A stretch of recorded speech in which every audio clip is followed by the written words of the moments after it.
Trump हुआ पूरी तरह से पागल। अब अमेरिका के लोग ही ये मान रहे हैं कि ट्रंप पागल हो गया है। एक होता है किसी को कुत्ता काट लेता है पागल हो जाता है, एक होता है एक गंदा सुअर अपने से गंदे सुअर को काट लेता है तो वो ट्रंप जैसी हरकत करता है। वाह क्या जलील करता हूं यार मैं, सुनिए तो सही, मजा आएगा।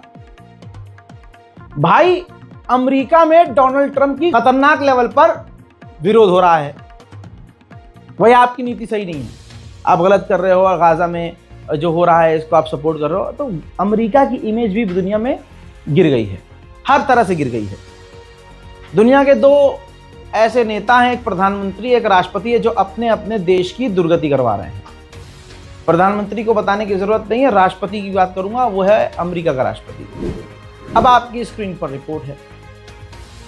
हजरात, डोनाल्ड ट्रंप ने अपने ही अमेरिका के स्टेट्स को धमकी दी है कि अगर स्टेट्स ने, किसी भी अमेरिका के स्टेट ने इजराइल के किसी भी प्रोडक्ट का बाइकॉट किया, इजराइल का बाइकॉट किया, इजराइल के प्रोडक्ट्स को लेने से इनकार किया, तो हम उस स्टेट में हर तरह की मदद जो गवर्नमेंट के द्वारा दी जाती है बंद कर देंगे।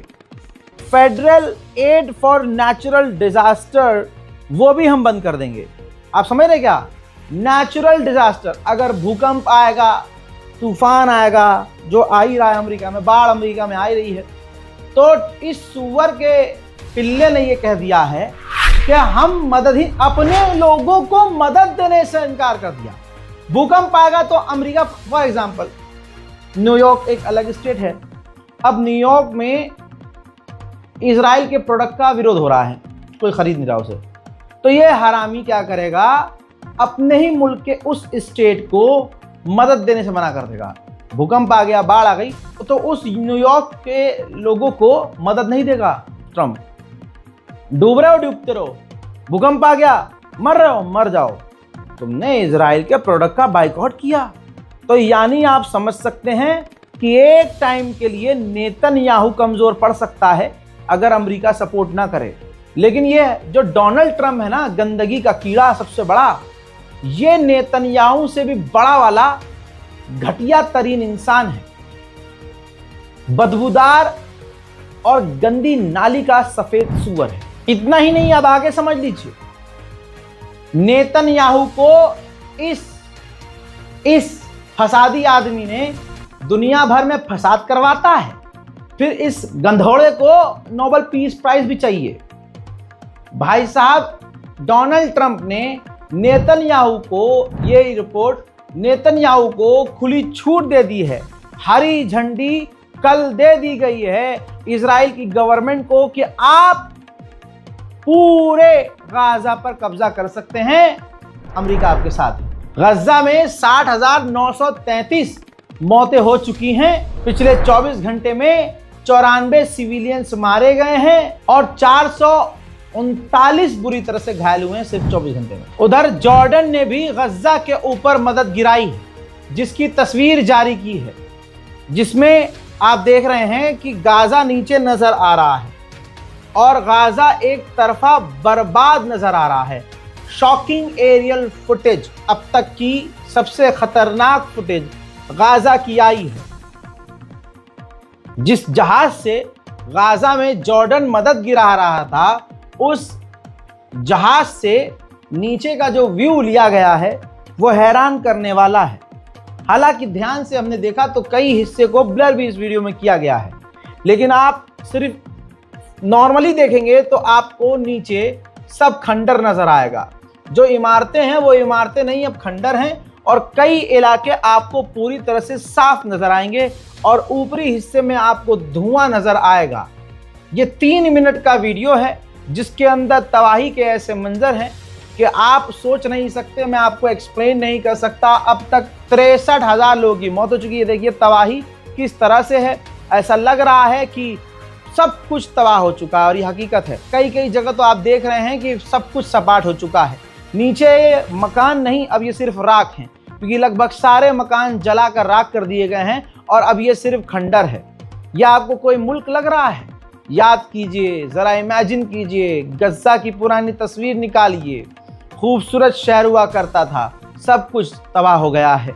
जो खेत थे, जो नीचे हरियाली नजर आनी चाहिए थी, वो जमीन हरी नहीं अब काली हो गई है। ये जो काला कालापन आपको जमीन पे नजर आ रहा है, ये जल चुका है, जल कर तबाह हो चुका है। आप देखिए, तबाही है, सिर्फ बर्बादी है, मकान के खंडर हैं, ईंट पत्थर हैं और कुछ नहीं है।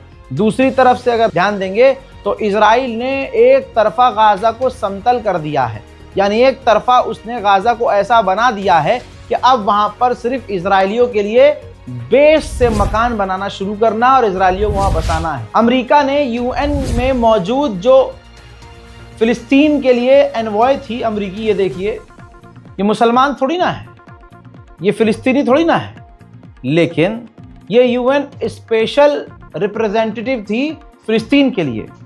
अमेरिका ने इन पर पाबंदी लगाई, इनका बैंक अकाउंट सीज किया, इनकी प्रॉपर्टीज को जब्त किया। हाल ये है कि अब एलन मस्क के इस एक्स ने भी वेरिफिकेशन का जो वेरिफिकेशन बैज होता है, ब्लू टिक होता है, वो इनके अकाउंट से हटा दिया। और तो और एक्स ने इनके अकाउंट की रीच को लिमिट कर दिया।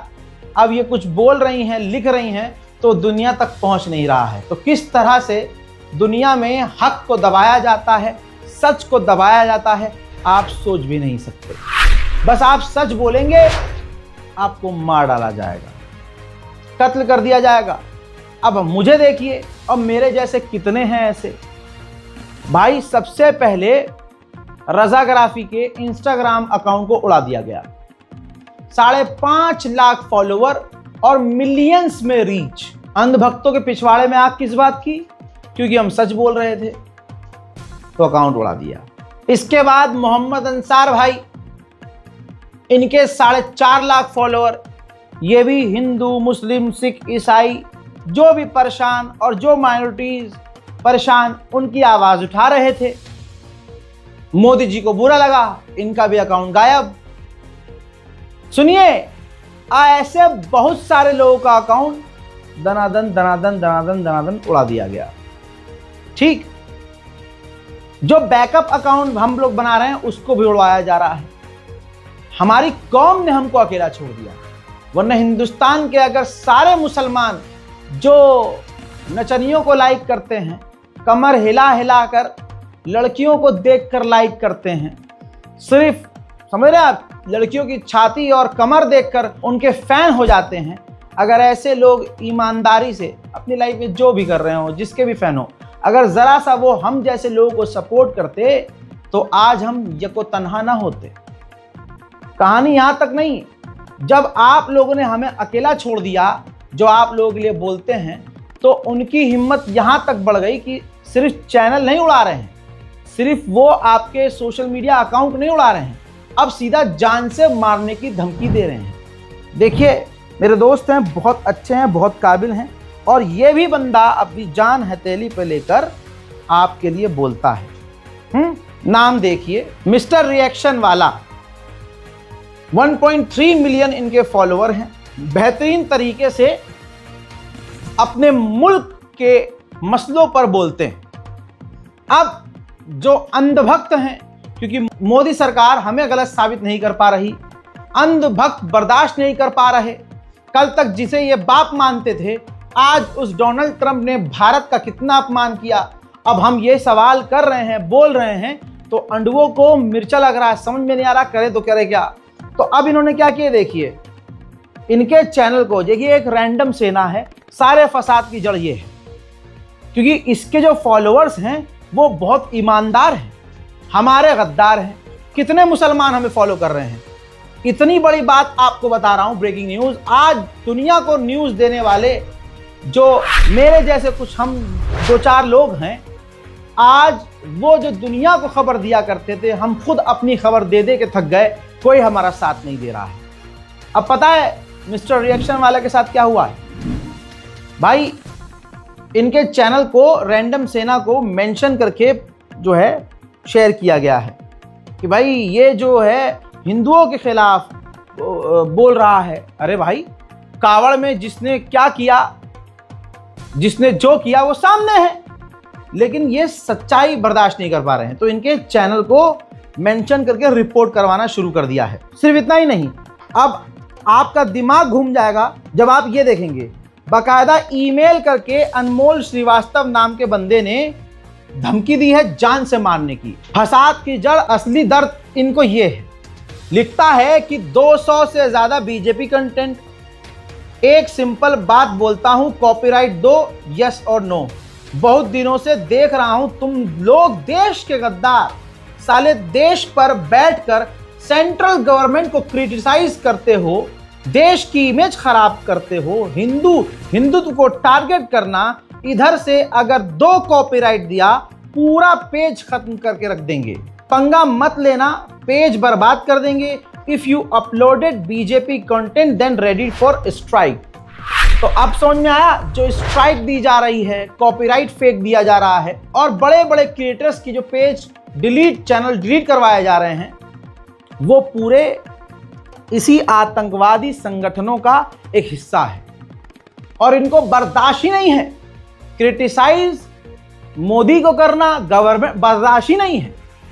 कह रहा है कि तुम गद्दार हो, हम गद्दार हैं। हिंदू यूट्यूबर बीजेपी की, अपने आप को बीजेपी का बता रही थी, ऑपरेशन सिंदूर के फौरन बाद वो गिरफ्तार हुई। ऐसे बहुत सारे हिंदू हैं जो यूट्यूबर थे, गिरफ्तार हुए, अभी तक जेल में पूछताछ हो रही है, एनआईए पूछताछ कर रही है, लेकिन फैक्ट पर ये लोग नहीं रहेंगे। सिर्फ इतना ही नहीं, अगला देखिए, एवरी टाइम धर्म और इंडियन प्राइम मिनिस्टर को लेकर उल्टा सीधा पोस्ट, बीजेपी अभी भी गवर्नमेंट में है, ओपनली वार्निंग और चैलेंज भी दे रहा हूं। पुलिस हमारी, आर्मी हमारी, साइबर टीम हमारी, एजेंसी हमारी ओपनली चैलेंज दे रहा, अगर हमारे हाथ लग गए जिंदा काटेंगे, जैसे 2002 में गुजरात में हुआ। हमारा खून थोड़ा सा अलग है। जी हां दोस्तों, इनके खून में पेशाब मिला हुआ है। कहता है कि जिंदा काट के उस खून से खुद को नहलाएंगे। ओपनली बोल रहा, अगर इतना हिम्मत है तो अपना एड्रेस नंबर दे, 2 मिनट में कॉल करूंगा। कहां से बात कर रहा है कॉल में ही पता लग जाएगा। अगर सच में हिम्मत है तो 24 घंटे का टाइम दे रहा हूं, इस ईमेल पर अपना नंबर भेज। धर्म, जाति और प्राइम मिनिस्टर मोदी को लेकर नेगेटिव एजेंडा चला रहा। जितने भी तेरे बाप हैं ना, रविश कुमार बोल या ध्रुव राठी, सब बाहर बैठकर ये सब कर रहा है। अभी पता है ना, ध्रुव राठी का शॉर्ट चैनल को रिमूव कर दिया गया। अभी तो अजीत अंजुम बोलकर एक न्यूज रिपोर्टर है, उसको केस दिए गए, एक साथ 10 से ऊपर। अभी जो रविश कुमार है उसके चैनल का हाल तो खराब ही है। ये जो बीजेपी और हिंदुत्व कर रहा है, अगर इसकी सच में पावर देखना चाहता है, घंटे में इतना रिपोर्ट भेजेंगे जितना तेरे पेज में कंटेंट नहीं है। और अगर सच में हिम्मत है, मैं खुद न्यू दिल्ली से हूं, सेक्टर 5 में आकर एक बार तेरा वह वीडियो बना हमारे सामने। शरीर के जितना टुकड़े करेंगे उतना तेरे पेज में पोस्ट नहीं है। बहुत कोशिश कर रहे हैं क्योंकि YouTube की पॉलिसी थोड़ा अलग है, सिर्फ एड्रेस ढूंढ रहे हैं। तुम लोगों को जाकर इलाज दूंगा, चाहे वहां किसी की सरकार हो। हिंदुओं को आतंकवादी कहना, प्राइम मिनिस्टर मोदी को लूजर कहना, एंटी नैरेटिव न्यूज चलाना, मतलब इनको फायदे गिनाओ। 25% जो ट्रंप ने भारत पर टैरिफ लगाया है, मेरे दो बाप, ये वही है। दूसरे बाप की फ्रस्ट्रेशन ये मुसलमानों पर। अभी आगे देखेंगे, ये कह रहा कत्ल कर दूंगा, मारने की, जान से मारने की धमकी। गवर्नमेंट सिक्योरिटी, हमारी पुलिस, साइबर सेल कह रहा जेब में है, डरते नहीं है किसी से, हैं? सिर्फ एड्रेस ढूंढ रहा हूं, सरकार किसी की भी हो, खत्म करने की बात कर रहे हैं। हमें कुछ नहीं चाहिए, बस तेरा नंबर भेज। अगर एक बापू के औलाद हो, चुपके चुपके मैं भी खुद को अमेरिका का प्रेसिडेंट समझने लगूंगा और तुम खुद को बादशाह समझते हो। एक बार सामने आकर ये सब करो, देखो हम तो बादशाह हैं। तुम तो अपने आप को प्रेसिडेंट नहीं समझ रहे थे, तुम अपने आप को ट्रंप की औलाद समझ रहे थे। आज ट्रंप ने तुम्हारे मुंह में मुद्द दिया तो तुम भड़के पड़े हो कि मुंह कैसे बंद करें इन लोगों का। तुम जैसे ही लोगों ने राजीव गांधी का कत्ल किया था। गोडसे की औलादों से हम क्या उम्मीद करेंगे, वो डरेंगे नहीं। हम मानते हैं कि गोडसे की पूजा करने वाले लोगों की सरकार है। आगे सुनिए, शासन प्रशासन का क्या ही खौफ है, सोच नहीं सकते। कह रहा है पाकिस्तान और इंडिया के जब हमला हुआ था, जब भारत सरकार ने 4000 ट्विटर अकाउंट जो रिमूव किए थे, उसमें ज्यादातर मुल्लों का अकाउंट था। मालूम है ना, जानबूझकर ये सब करवाया हूं। यहां तो बहुत मुश्किल से इनकम कर रहे हो ना, ये भी जाएगा और जान से भी मिटेंगे। 3 कॉपीराइट से पेज रिव्यू होगा, 1 कॉपीराइट से पेमेंट बंद हो जाता है। ओपनली चैलेंज और हम सब में वार्निंग दे रहा, अगर एक बापू की औलाद हो, मेरे सामने आकर ये सब बोला करो और फोन नंबर भेजो, मैं खुद कॉल करूंगा। मेरे इस ईमेल का स्क्रीनशॉट ले, ओपनली बोल रहा हूं, मैं खुद न्यू दिल्ली से हूं। किसी भी साइबर क्राइम में चला जा, जितने भी तूने हिंदुत्व के ऊपर उल्टा सीधा बोला है, हमारे हाथों अगर लग गया, जिंदा काट के शरीर के टुकड़े टुकड़े करूंगा। उसके बाद अगर हमको जेल जाना पड़े तो चले जाएंगे। दोस्तों, अब मुझे ये बताओ, तुम्हारा खून पानी है क्या है भाई? आप ये देखो, खुल्लम खुल्ला मैं स्क्रीन, इतने सारे भाई ने स्क्रीनशॉट भेजे हैं भाई। कम से कम मान के चलो 5-6 पेज की सिर्फ धमकी है। 5-6 पेज पर सिर्फ इसका मसला यह है। देखिए, 3 चीज क्लियर है जो आज पूरे हिंदुस्तान में पत्रकारों को जान से मारा जा रहा है, वो बीजेपी समर्थक हैं जो मार रहे हैं। पूरे इंडिया में, पूरे भारतवर्ष में जो भी पत्रकार गवर्नमेंट पर सवाल कर रहा है, पूरी प्लानिंग के तहत उसमें सरकार भी मिली हुई है। कह रहा है अपने मुंह से, साइबर क्राइम में हम सब हैं, आर्मी हमारे हाथ में। साइबर क्राइम जहां हम कंप्लेन करने जाएंगे, जिनसे हम सुरक्षा मांगने जाएंगे, ये कह रहा है कि वो सब हमारे हाथ में है, और सामने कहीं दिख गया तो काट देंगे, चाहे जेल जाना पड़े। ये है मोदी सरकार, ये है राम राज। मोदी जहां कहते हैं कि मैं क्रिटिसिज्म को बहुत हंस के लेता हूं और आलोचना जरूरी है, ये औकात है असलियत में, ये अंधभक्तों की औकात है। बहरहाल, क्या ही शिकायत करनी जब अपने ही हमको अकेला बीच मझधार में छोड़ देते। कोई मुसलमान न मेरे लिए खड़ा हुआ, कोई मुसलमान अंसार भाई के लिए खड़ा नहीं होगा, कोई भी भारतीय मिस्टर रिएक्शन वाला के लिए खड़ा नहीं होगा। हमें मालूम है हम अकेले हैं भाई, अकेले थे, अकेले हैं। जिनके लिए हम बोलते हैं अपनी जिंदगी को खतरे में, अब क्या मिस्टर रिएक्शन को जान से मार, गर्दन काटने की, कत्ल कर देने की, मिटा देने की, टुकड़े टुकड़े कर देने की 2002 का एग्जाम्पल दिया गया। बताइए, ये धमकियां सेम मुझे भी मिलती हैं और मुझे 12 महीने मिलती है, तो मुझे आदत है। मिस्टर रिएक्शन वाले भाई को आज पहली बार मिली है धमकी, तो टेंशन लेना जरूरी है। अब एफआईआर होगी, लेकिन एफआईआर के बाद क्या होगा, उसको इनाम देकर पुलिस छोड़ देगी, उसको बीजेपी का नेता बनाया जाएगा, मिनिस्टर, वो तो बात की बात है। 1500 वो लोग मारे गए हैं, सिर्फ 1500 वो लोग जो गाजा में भूख के मारे परेशान होकर मदद लेने गए थे। तो टोटल 1500 गाजा के वो लोग मारे गए जो मदद लेने गए थे। वहीं दूसरी तरफ अब तक 232 पत्रकार गजा में कत्ल कर दिए गए हैं। हजरात, आप हैवानियत की इंतहा देखिए। ये देखिए, ये इजराइल का नेता है बहुत बड़ा। इसने कहा है, जैसे हिटलर ने कसम खाई थी कि जब तक एक एक यहूदी को मैं मार नहीं लूंगा, मैं सांस नहीं लूंगा, ऐसे ही हम कसम खाते हैं कि जब तक गाजा से आखिरी मुसलमान मार नहीं देंगे हम, तब तक हम शांत नहीं बैठेंगे। वहीं मेरे दोस्तों, जो गाजा के अंदर मदद जा रही है, तस्वीर देखिए, जैसे तैसे मदद जा भी रही है, तो इजराइल के जो सेटलर्स हैं वो उन्हें रोक रहे हैं ताकि गाजा के अंदर मदद न जा सके। हजरात, UNRWA के चीफ ने कहा है कि हमारे खुद के लोग भी गाजा में हैं, वर्कर्स, और वो भी ऐसे हैं जैसे अब मरे तब मरे। वहां के लोग ना जिंदा है ना मुर्दा हैं, बस वो चल रहे हैं, एक लाश की तरह है। बयान सुनना चाहेंगे? UNRWA का ये चीफ है, कोई ऐरा गैरा नहीं। सुनिए। I talked a few days ago with my team in Gaza, and basically they told me, you know, people are neither alive, neither dead, they're just walking corpse.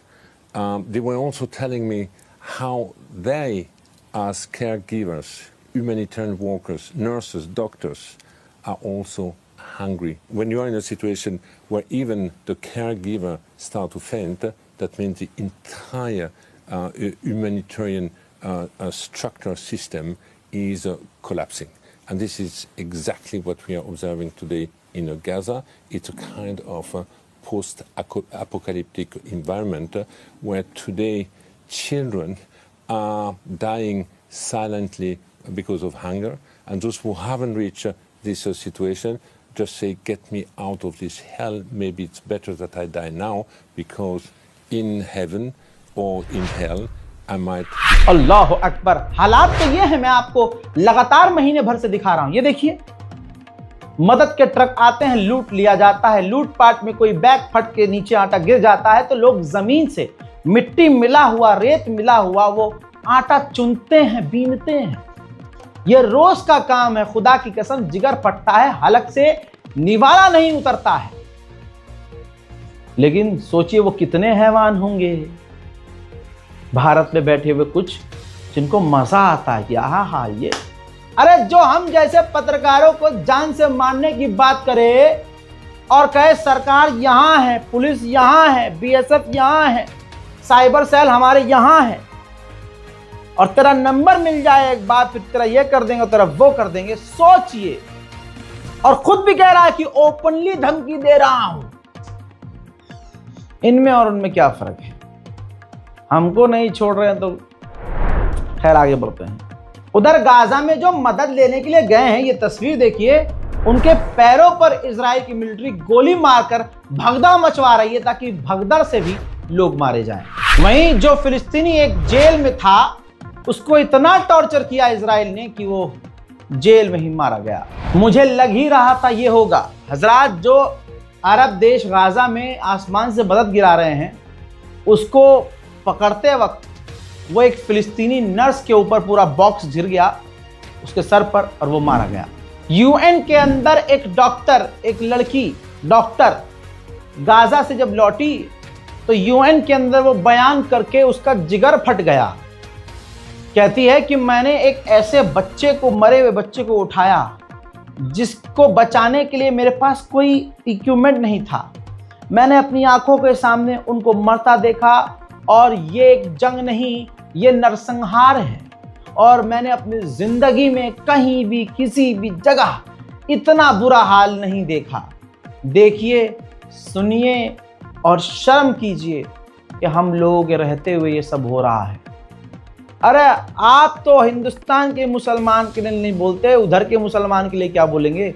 लेकिन फिर भी जानकारी के लिए देख लीजिए कि गाजा का हाल क्या है। चश्मदीद गवाह। Why aren't Palestinians the ones speaking for our cause?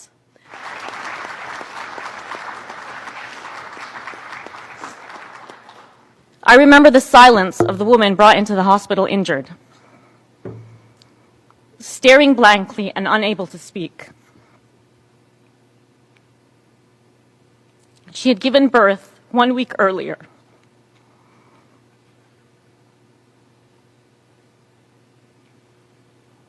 She couldn't find her 7-day-old baby.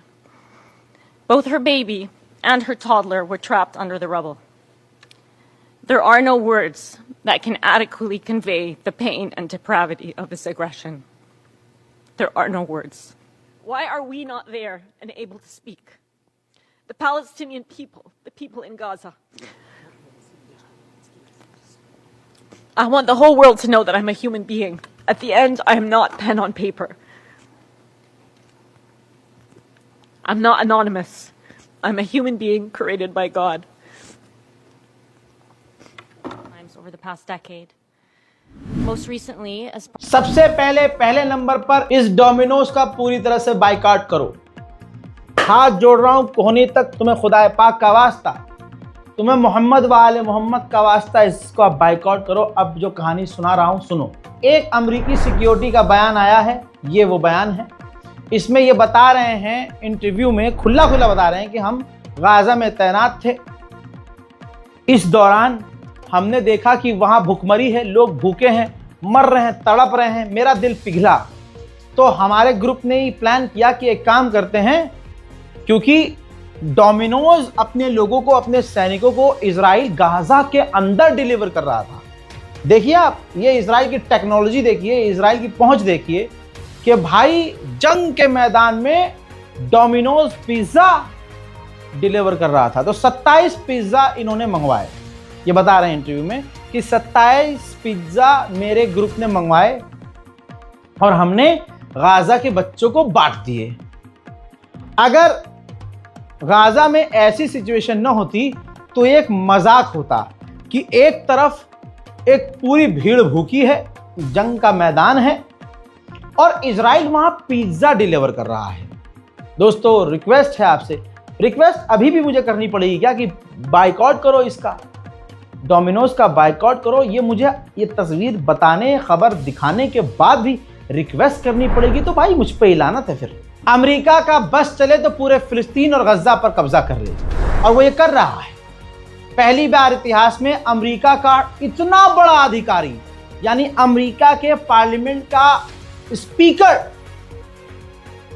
फिलिस्तीन के उन इलाकों में पहुंचा, इलीगल इलाकों में जहां इजरायलियों ने कब्जा किया है। ये देखिए, अपनी पत्नी के साथ अमेरिका के हाउस स्पीकर फिलिस्तीन के इलाकों में पहुंचे, वेस्ट बैंक में पहुंचे।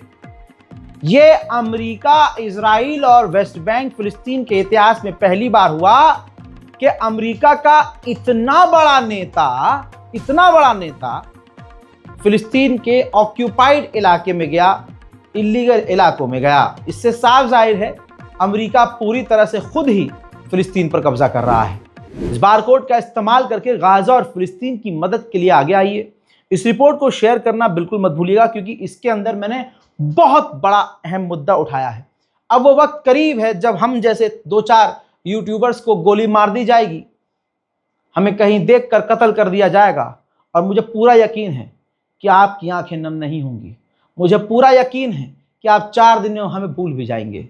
आप ये भी याद नहीं रखेंगे कि 5 साल तक, 6 साल तक इन नौजवानों ने, किसी ने 2 साल, किसी ने 3 साल, किसी ने 6 साल, आपके सामने बिना किसी डर के सब कुछ दिखाया, सब कुछ बताया, और आपके लिए हमने कितनी बड़ी दुश्मनियां मोल ली, और आखिर में जब हमें आपकी जरूरत पड़ी तो आपने मुंह फेर लिया। मुझे पूरा यकीन है आप यही करेंगे।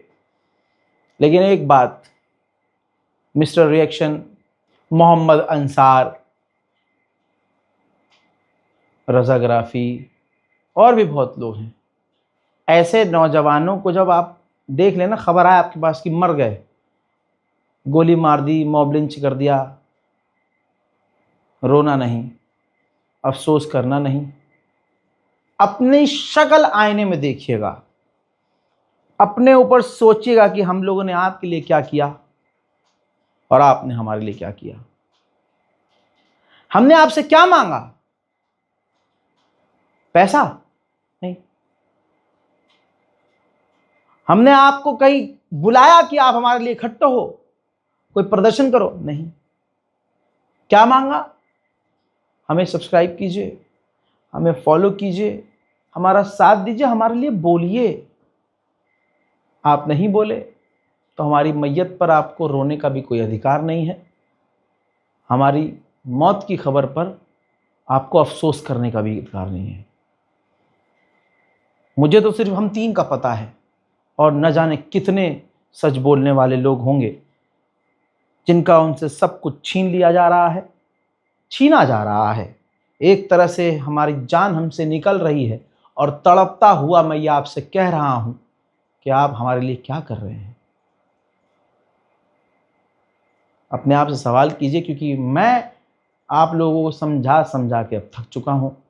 अब सुकून से ही गोली खा लेंगे भाई, और क्या ही चाहिए। अपनों ने हमें बीच भंवर में छोड़ दिया तो अब क्या करना। मेरी दुआ है कि मिस्टर रिएक्शन और मोहम्मद अंसार, ऐसे बहुत सारे मेरे दोस्त यार हैं जो इस वक्त निशाने पर हैं।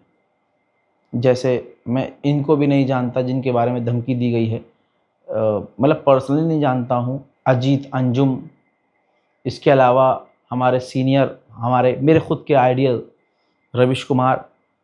परवरदिगार इनको सलामत रखे। जय हिंद।